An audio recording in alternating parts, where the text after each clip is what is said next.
क्रांतीची मशाल पेटली, सिंहाची सिंह गर्जना गर्जली. क्रांतीची मशाल पेटली, सिंहाची सिंह गर्जना गर्जली. स्वातंत्र्याची नवी प्रेरणा टिळकांनी जनतेला दिली, टिळकांनी जनतेला.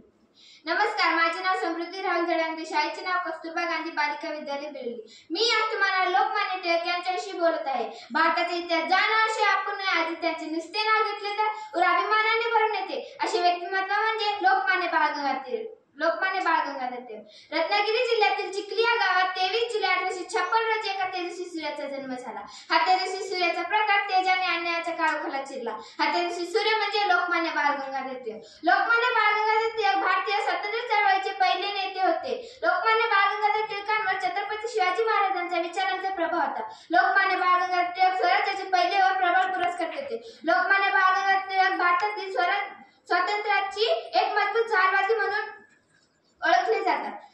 स्वराज्याशिवाय प्रगती शक्य नाही हा त्यांचा ठाम विश्वास होता.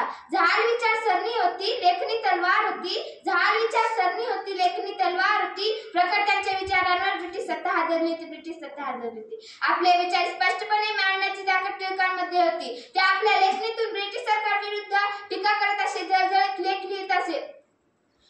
त्यामुळे ब्रिटिश सरकारांनी त्यांना असंतोषाचे जनक असे म्हटले आहे. शेवट त्यांचा मृत्यू 1 ऑगस्ट 1920 रोजी झाला. जाता जाता एवढेच बोलते की लोकमान्य झालात तुम्ही भूत भविष्य आणि वर्तमानी. लोकमान्य झालात तुम्ही भूत भविष्य आणि वर्तमानी. तुमच्या देशप्रेमाच्या गोष्टी आजी इतिहासाच्या पानोपाठी, आजी इतिहासाचा धन्यवाद.